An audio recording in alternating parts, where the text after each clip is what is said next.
Thank you very much. Before we begin, I want to provide a brief report on the unprecedented success our country has been witnessing in recent weeks. Since even before the election, we've been making extraordinary progress. The American people gave us a clear mandate to save our country, and we won all 7 swing states by large margins, historic. Very importantly, we won the popular vote by millions and millions of votes.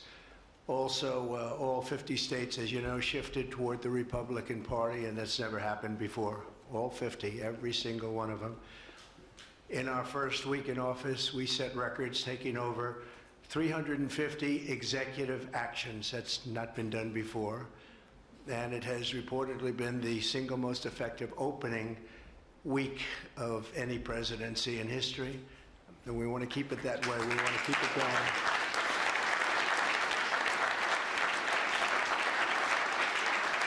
We want to keep it going.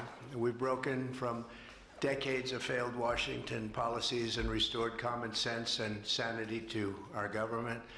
We've unleashed American energy, and we've already achieved record low illegal immigration. As you see, there's nobody trying to get in.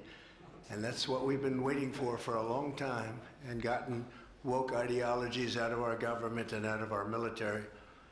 The water has now begun flowing in California as we continue to increase the flow in coming days. Nobody's seen anything like that, and I've also taken strong action to regain control of the Washington bureaucracy.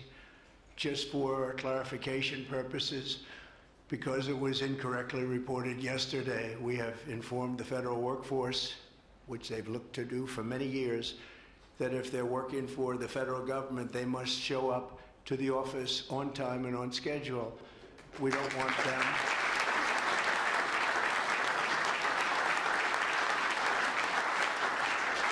We don't want them to work from home because, as everyone knows, most of the time they're not working, they're not very productive, and it's unfair to the millions of people in the United States who are in fact working hard from job sites and not from their home.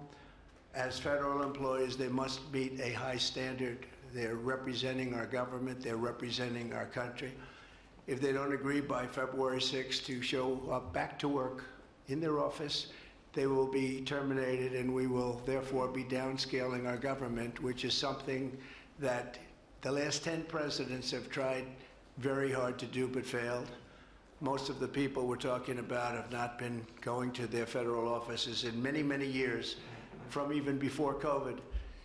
But they have nevertheless been paid. Some have worked, some haven't worked, and most of the studies say that some have just gone through the motions.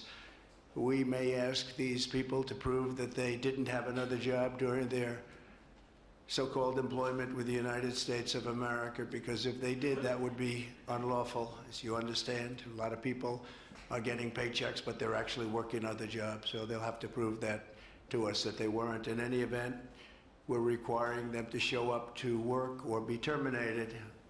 We think a very substantial number of people will not show up to work, and therefore our government will get smaller and more efficient, and that's what we've been looking to do for many, many decades, frankly.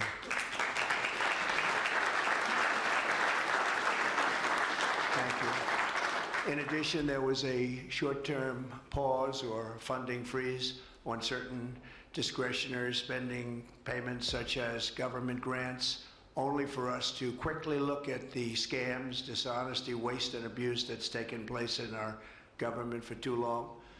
As was explicitly stated, this in no way affected Social Security, Medicare, Medicaid, or other entitlements that Americans depend on.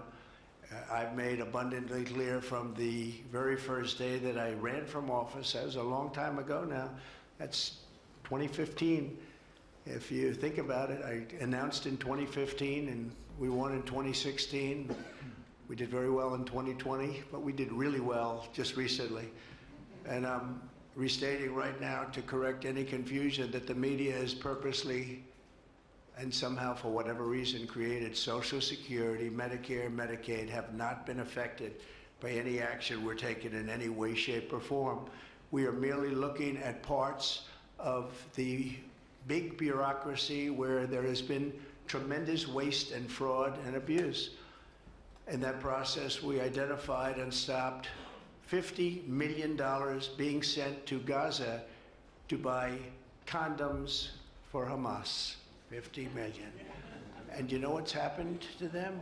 They've used them as a method of making bombs. How about that? We stopped an attempt to make an illicit payment for illegal alien resettlement.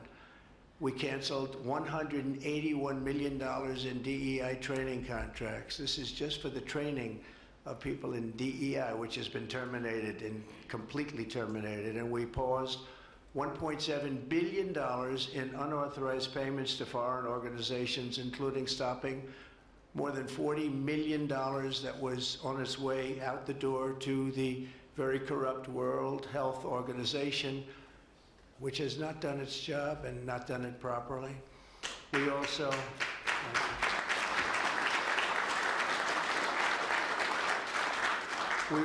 blocked $45 million for diversity scholarships in Burma.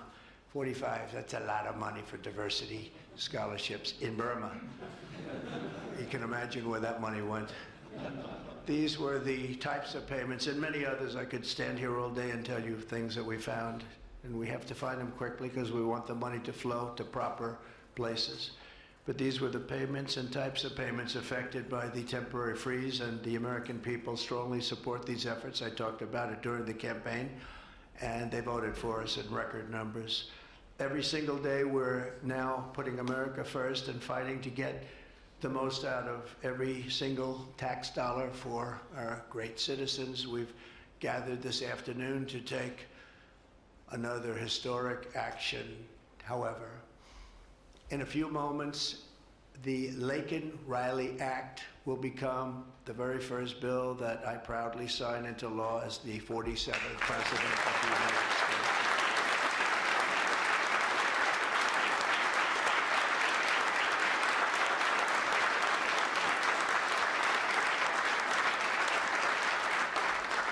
Laken was a brilliant and beautiful 22-year-old nursing student from Georgia, the best in her class. She was always the best. They would say, Laken, how do you do this? And what do you do? They were always asking her questions. She was respected by everybody, even her teachers. They respected her so much. From the time she was in first grade, Laken knew she wanted to spend her time caring for others. That's what she did. To her friends and classmates, she was a light of warmth and kindness in every single room.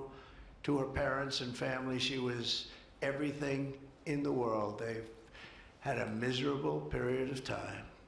Just after 9 a.m. last February 22nd, Laken went out for a jog on the campus of the University of Georgia, but she was just never returned. She never came back, did she, huh? Parents are here, sister, all of her relatives. While on her run, Laken was attacked, viciously assaulted, beaten, brutalized, and murdered by an illegal alien gang member who was set loose into our country by the last administration. We are deeply honored to be joined today by Laken's parents, Allison and John, and her sister, Lauren. Thank you very much. Thank you.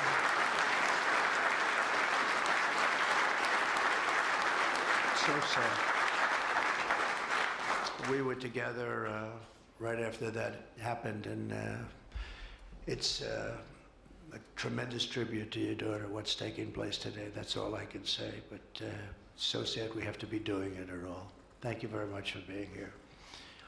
To Laken's family, we will keep Laken's memory alive in our hearts forever, everyone's hearts. With today's action, her name will also live forever in the laws of our country, and this is a very important law. This is something that has brought Democrats and Republicans together. That's not easy to do. Laken did it. Laken did it. America will never, ever forget Laken Hope Riley. The vicious criminal who murdered Precious Laken was an illegal alien member of the barbaric Venezuelan prison gang known as Tren de Aragua. He trespassed across our southern border in 2022 and was apprehended by Border Patrol, but under the cruel policies of the last administration, instead of being deported, as he should have been, he was released into the United States, as were millions of other people, many of them very dangerous people. And you see what we're doing, we're getting them the hell out of here.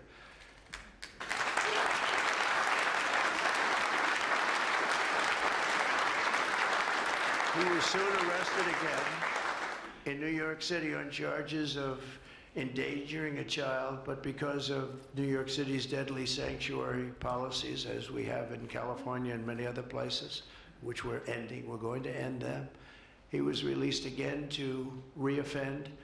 The Biden administration then provided this illegal alien criminal with a free, taxpayer-funded flight from New York to Georgia, where he was arrested yet again, constantly, this time for stealing from a Walmart along with his gang member brother, who was a bad one.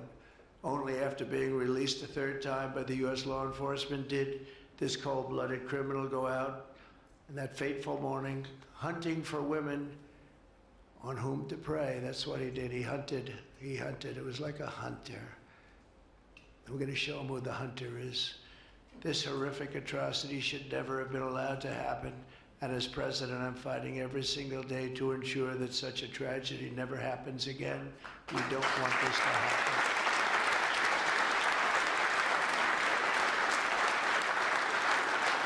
And under the law, thank you. Under the law I'm signing today, the Department of Homeland Security will be required to detain all illegal aliens who have been arrested for theft, burglary, larceny, shoplifting, assaulting a police officer, murder, or any crime that results in death or serious injury. In addition, for the first time ever, this act gives state governments the ability to sue the federal government for immediate injunctive relief if any future administration ever again refuses to enforce the immigration laws of the United States, like happened for 4 long years.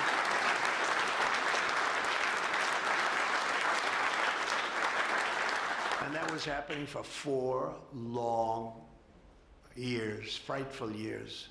Amazing. You'd say, how can people do this? How can they allow this to happen? How can they allow criminals to pour into our country and then try and defend it? And they're still trying to defend it, but they can't.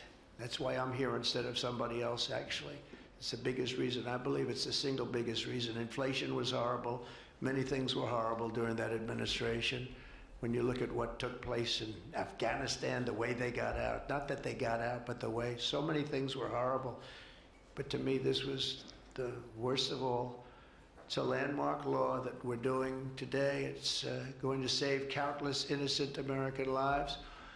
I want to thank every House Republican, every Senate Republican, as well as the 12 Senate Democrats and the 48 House Democrats who voted to pass this vitally important bill, and many of them are with us today, and I really do appreciate it. And I very much especially appreciate the bipartisan support. The Democrats, really a big percentage of them came through, and plenty of them wanted to. They probably felt they couldn't, but they really wanted to. That they don't understand that would have made them a lot more popular, would have made them a lot better with their people. The ones that didn't are going to be sorry, because the people are not going to forget that they wouldn't sign. This is a perfect, incredible tribute to an unbelievable young lady. We're joined today by many great supporters of our new strong border policies, and they are indeed strong, including Vice President Vance, thank you, JD, the Secretary Scott Bessent, who just got approved, by the way. Where's Scott? He just got approved.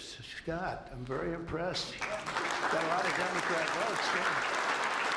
He got a lot of Democrat votes. That's great. I don't know, is that a good thing or a bad thing? I'll have to think about that. Secretary of Homeland Security, who's going to be fantastic. I know her so well, and I know it's probably not complimentary because she is a woman, but she is tough. Where is she? Where is Christy? Christy, great. Stand up, please. You have such an important job to do.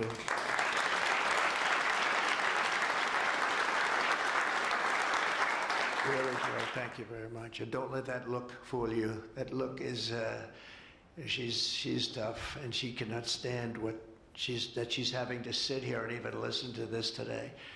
Another one who's done a job like nobody that I've seen in a long time, Tom Homan. He's my friend, but he is something special. He's something special. Yeah. And Tom and Christy, the numbers are unbelievable. What's happened? It's like just shut down. Nobody thought that was even possible. It's just shut down. They showed an area that a year ago had thousands and thousands of people rushing into our country. And today there was nobody there. It was like a beautiful sight. And also Senate Majority Whip John Barrasso. Great guy. Great guy. Thank you, John. And I also want to thank the bill sponsors, Senator Britt. Katie, thank you, Katie. And Congressman Mike Collins. And Mike, you were fantastic from Georgia. He took this, he loves his state, and he took this very personally. So it's, thank you very much, Mike. As well as Senate Judiciary Committee Chairman Chuck Grassley. Chuck is here someplace. Chuck, thank you very much. You look great. And House Judiciary Committee Chairman Jim Jordan, who's a special guy, special man. And House Homeland Security Committee Chairman Mark Green. Thank you very much. Thank you, Mark. And we have many other congressmen and senators, but I'm not going to introduce because this is about your daughter. This is about something that's so important, and we're going to just go along. Thank you also. We have to say Burt Jones is in the room, and Burt is your lieutenant governor, and he was on this like you wouldn't believe. Thank you very much. I see you sitting there. Thank you very much. So we have state, local officials, we have law enforcement organizations, we have everybody. Most of them are in the room or represented in the room, and they're incredible people, and I've never seen them come together like they have for this. I've done many of these, not of this kind, but different bills, different passages having to do with many different things, from homeland security to inner security to taxes to 50 different items. I've never seen such support as you have today and as your great daughter has today. So I've never seen anything like it. And we have to thank your daughter for that, because she's going to save a lot of lives. She's going to be responsible for saving a lot of lives. So I'd like to just say to the Angel families, I've been with them and they've been with me from 2015 when I first got this crazy idea in my head to run for president because we can do better as a country. I want to thank so many of the people that are here that have been the angel moms, and we call them angel moms, but they're angel families, fathers and sons and daughters, but they've suffered tremendously like you have for no reason whatsoever. I want to thank Alexis Nungari, the mother of 12-year-old Jocelyn Nungari, murdered last summer by 2 illegal alien gang members released into the United States by Joe Biden's open border stupid policies. And thank you very much, Alexis. I want to thank you very much. We had an amazing trip, and it was really special to meet you and your family. Appreciate it very much. So sad we have to be here, frankly. And Jocelyn, as you know, is in our hearts as she was then. It was an amazing day we had, a great day. But it was a day of celebration of somebody that unfortunately won't be with us. But she is with us now, you know that. Here also is Patty Morin, the mother of Rachel Morin, killed 2 years ago by an illegal alien who was let into our country by the last administration's ridiculous, weak policies. Open border, can you imagine? When I heard open border, I said, oh, that's terrible. They're going to release their prisons all over the world. They're going to release their prisons into our country. That's exactly what happened. Patty is joined by Rachel's brother, Michael, Rachel's daughter, Clementine, and sister-in-law, Shannon. Thank you all for being here. We appreciate it very much. Thank you very much. Thank you. With us as well is the loving family of Kayla Hamilton, a 20-year-old girl murdered in July 2022 by the MS-13 illegal alien gang member who is violent, vicious, and they knew it, and they didn't do anything about it. And I want to thank you to Kayla's mother, Tammy, and her grandmother, Kathy, and her stepfather, Jeremiah, very much. And finally, I want to thank others who have also suffered this horrible scourge that goes on with young people being killed, and other people too, but young people, largely young people being killed. Thank you to Scott Root, the father of Sarah Root, killed at 21 years of age. Think of that, 21 by an illegal alien, shouldn't have been in our country, would have never been in our country if we were here. What a sad thing. To each of these angel families, we love you and we stand in awe of your courage and your strength. It's the toughest thing anybody has to go through. Many of the angel families here today were betrayed by the last administration and with its heartless and foolish and really very, very arrogant and very, very dumb policies. Policies that aren't even believable when you talk about common sense. I say we're the party of common sense, but the Democrats also, they have plenty of common sense, and that's why so many are here today and so many supported what we're doing. The very government that was supposed to protect their daughters instead opened our borders and transported the world's most dangerous criminals straight into their communities. They came from prisons and jails and insane asylums and mental institutions from all over the world, not just South America. People think South America.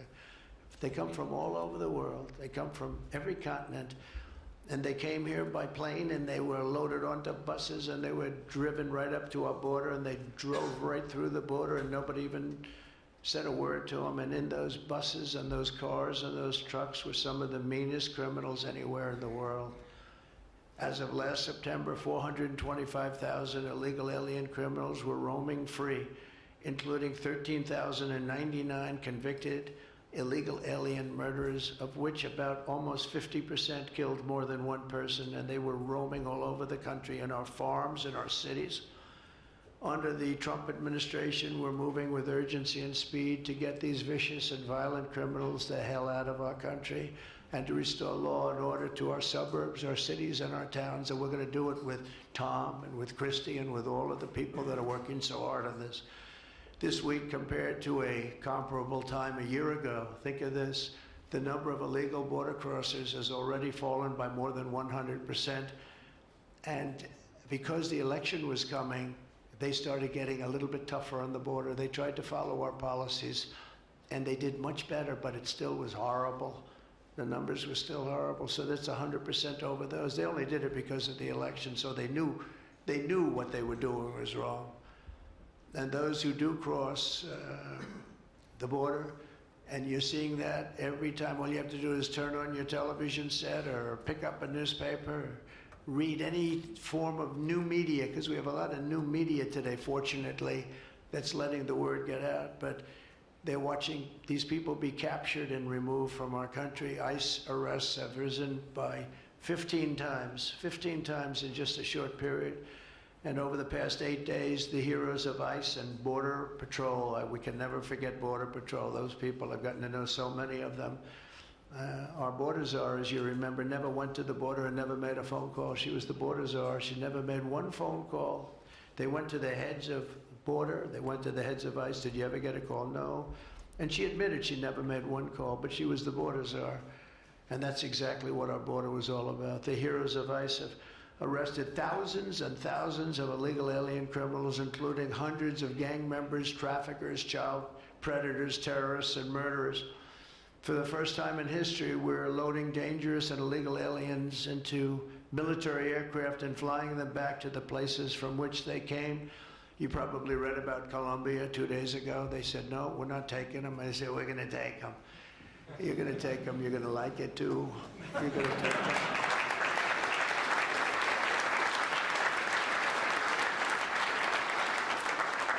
They talked about, we're not going to take people that are in shackles. I said, well, but the people that are in shackles are murderers, they're drug lords, they're rapists, they're very tough people. They make our criminals look like very nice people. That's about the only thing that comes out of this. And I say, could you imagine you're a pilot on the plane and you have your co-pilot and you're sitting there and you have 150 people, no shackles, and they like to murder people? This would not be a good flight. So Colombia apologized to us profusely within an hour. based on something I said, meaning you're going to pay tariffs like nobody's ever paid tariffs before, but they actually wanted to terminate his position. They're essentially Congress met and they were very angry with them, but they actually said they were going to send the presidential plane to pick up these criminals and to bring them because they didn't want to inconvenience us or have us do a second flight, and that's what they did.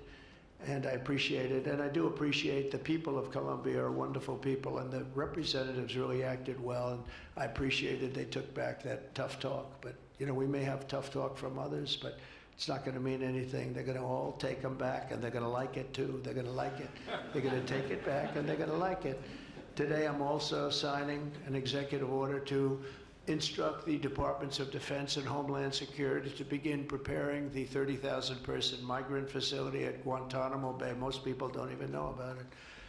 We have 30,000 beds in Guantanamo to detain the worst criminal illegal aliens threatening the American people. Some of them are so bad we don't even trust the countries to hold them because we don't want them coming back, so we're going to send them out to Guantanamo. This will double our capacity immediately, right? And tough. That's a tough place to get out of. Today's signings bring us one step closer to eradicating the scourge of migrant crime in our communities once and for all. And it was just it's just an unforced error that we even have to be doing this. Now we need Congress to provide full funding for the complete and total restoration of our sovereign borders, as well as financial support to remove record numbers of illegal aliens. And these are illegal alien killers, criminals at levels that nobody's ever seen before. And you would have known that, and you were there when I said it. I said everybody that's bad is going to be thrown. If you look at Venezuela, Venezuela's crime is down 77% because they've taken their gang members, their prisoners, their drug dealers, their drug lords. They've shipped them all into the United States. Many other countries, their crime is way down, and our crime is not doing well.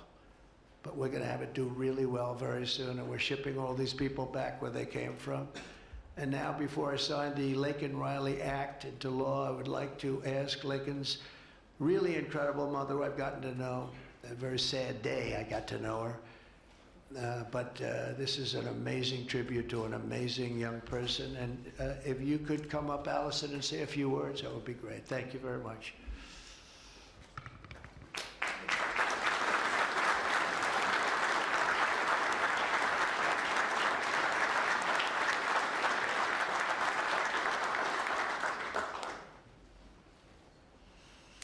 Thank you.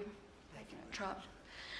We would like to thank Senator Katie Britt for her diligent bipartisan work to get this bill through the Senate. We'd also like to thank Congressman Mike Collins for his unwavering passion and for leading on the Laken Riley Act from the start. Our family will forever be grateful for the prayers of the people across our nation and for helping to get this legislation into law. We also want to thank President Trump for the promises he made to us. He said he would secure our borders and that he would never forget about Laken. And he hasn't. He's a man of his word. We trust that he will fight for the American people. Most importantly, I want to thank our Lord and Savior, Jesus Christ, because without his sacrifices, Laken's story would have ended on that horrific day that she was taken from us. But because of him, we can continue living knowing that we will see Laken again. There's no amount of change that will ever bring back our precious Laken.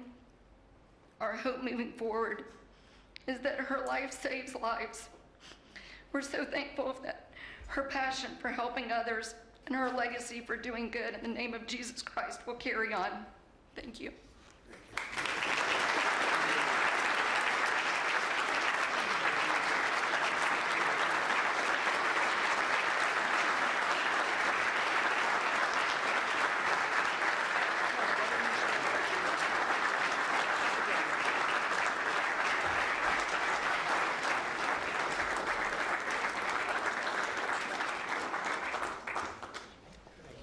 Sign this in honor of Laken Riley. We have some of the people that we love that have been so instrumental. Okay?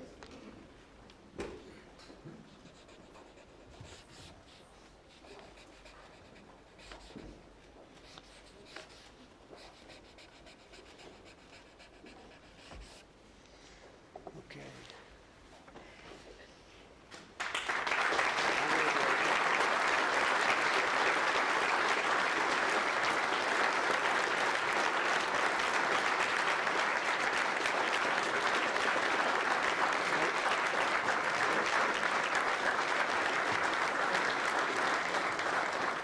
Thank you. Mr. President, government funding, can you take a quick question on government funding, the pause? I don't think this is appropriate time, really. I respect that, but I don't think it's appropriate. I can just tell you, government is doing very well, and we're cutting way back, but this is not the appropriate time. Thank you.